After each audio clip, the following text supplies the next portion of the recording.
Morgan Nights. Today we're going to talk about smart salary negotiation. So when you are at your interview and you get the job offer, you'll know what you're worth and how to negotiate your salary.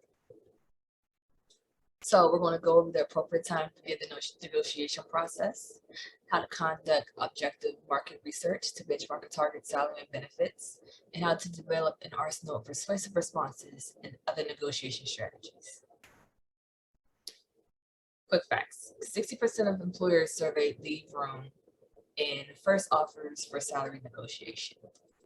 50% of people will accept their next job without even negotiating. Applicants are perceived more favorably if they tend to negotiate well. So keep those things in mind.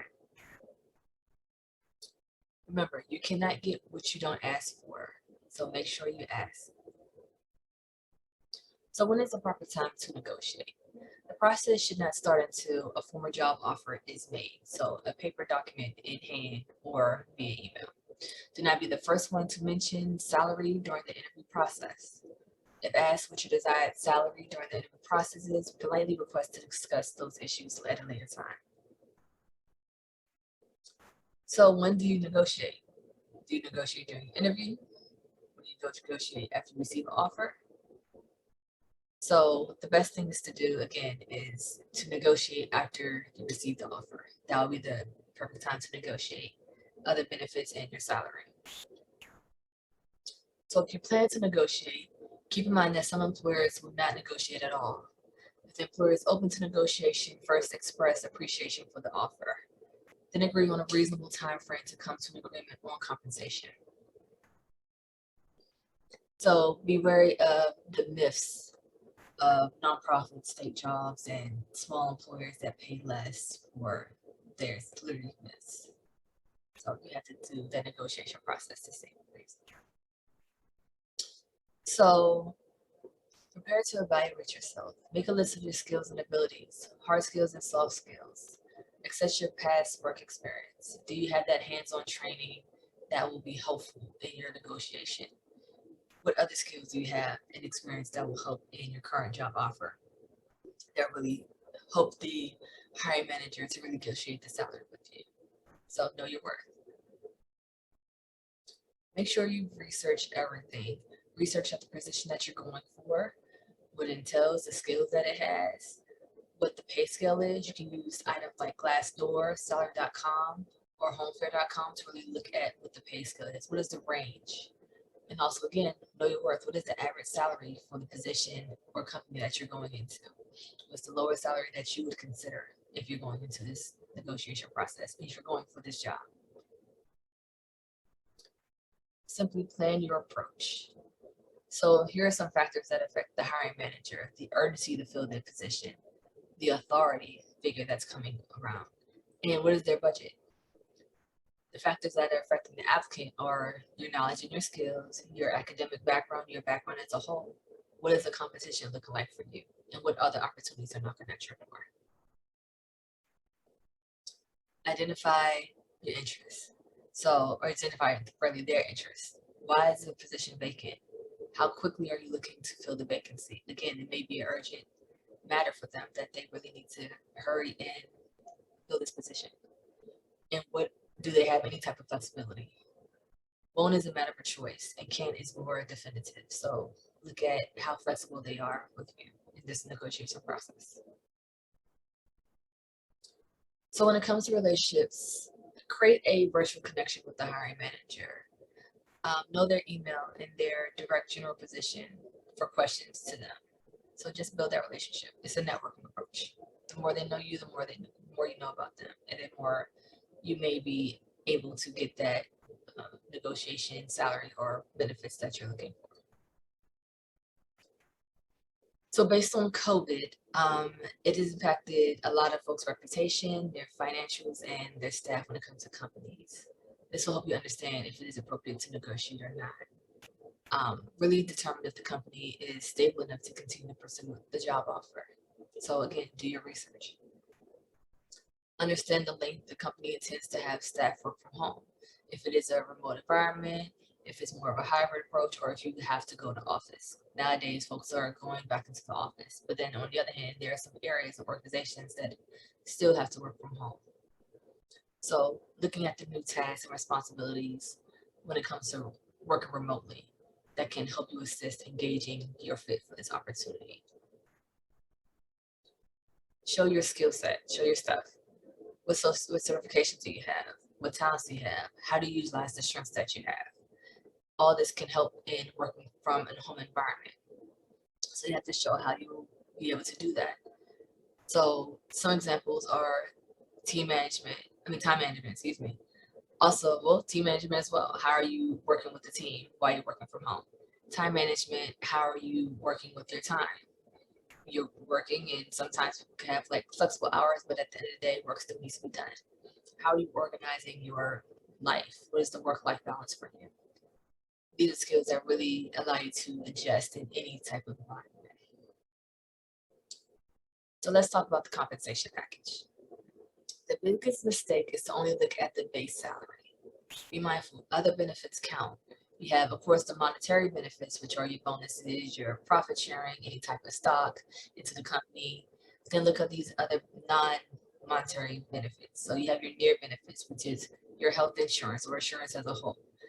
Relocation assistance, if you have to move to another location, are they assisting you in that matter? You're a college student, do they provide tuition assistance or some tuition reimbursement or some type of professional development in that? For non-monetary benefits, look at the flex time. So your paid time off, your training, your travel, all those are non-monetary benefits. So this is the compensation package as a whole that you definitely need to consider when you're negotiating with the company. So again, what are your pros and cons? Here's the best way to do a balance sheet. So simply write on a piece of paper. On one side, you have your pros. On the left side, you have your cons. And you just want to weigh those options to really evaluate the position against your alternatives. So anything, another offer, or even unemployment. So don't get caught up in the hope trap. See what your pros and cons are so you can make a better idea of which way you're going. Communication is key, especially in a virtual environment. It's different from person to person. It's different from in person as well. So practice your pitch in the mirror or via webcam. The career specialists are here to help assist you with that. Focus on how you're going to come across on camera. We have something called the big interview. Practice on the big interview. Definitely use the big interview to see what your posture looks like. It allows you to record and view, and you can also share it with others to really provide critical feedback or constructive feedback on how you can really improve in your networking and your communication via online. Lead with your targets. You should definitely be able to easily defend your targets. So know your minimum expected salary because you have written all that down, you have researched. Know the frame of your offer, say what you'll be willing to accept if they are able to negotiate. And also able to negotiate even health benefits. And for the gain of the employer's behalf, why are you the best candidate? Why is this negotiation going to be so effective in your job? Justify your request with your accounts. Other new hires in the industry with similar experiences are being offered. So you're in a competitive area. What makes you the best of the best? Know your worth. Expanding the pie. It is a big mistake to assume that a compromise on an issue means a successful negotiation. Not necessarily.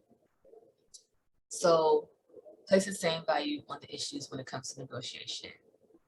Make concessions on items of lesser value to you in exchange for gains in items that are more important. Again, health insurance may be more important. Tuition reimbursement or tuition assistance may be more important. So again, weigh those pros and cons. Okay, and then on the other hand, if you don't like the offer, just clearly state the reason in a positive manner. Tell them what is lacking. Propose a solution and appeal to their power. Look for that near monetary or non-monetary alternatives, again, such as insurance, travel, tuition reimbursement. Look at the performance evaluation earlier, or even a later start date to really offset that. Change your focus. What else can be negotiation if the celebration is just a hard no?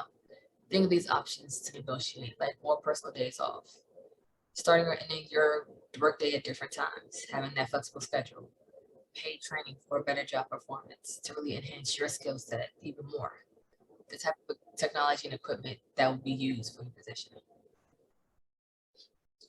Also look at the contingent pay, increases in base pay at a later date, specifically tied to performance. Again, that merit increase. Having a backup plan, prepared with additional reference letters, or consider taking a salary cut during those early stages to really improve on your skill set and see what wiggle room you may have when you're in that position. Walking away is definitely the last resort. Give an employer a chance to make a last offer. Do not bluff.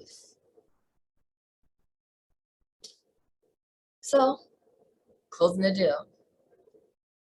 Once you got the salary that you want, or you got the opportunity in the negotiation that is all well mapped, you have it in paper, show your appreciation for the offer. Ask the employer to confirm the offer in writing. Have them reinstate the important flags. It could be the salary, the title, for both you and your employer to sign. Do not interview for any other position after this. Turn down all offers by telephone and then with a short appreciation letter because you have already accepted the offer. The worst thing you can do is renege on a job offer.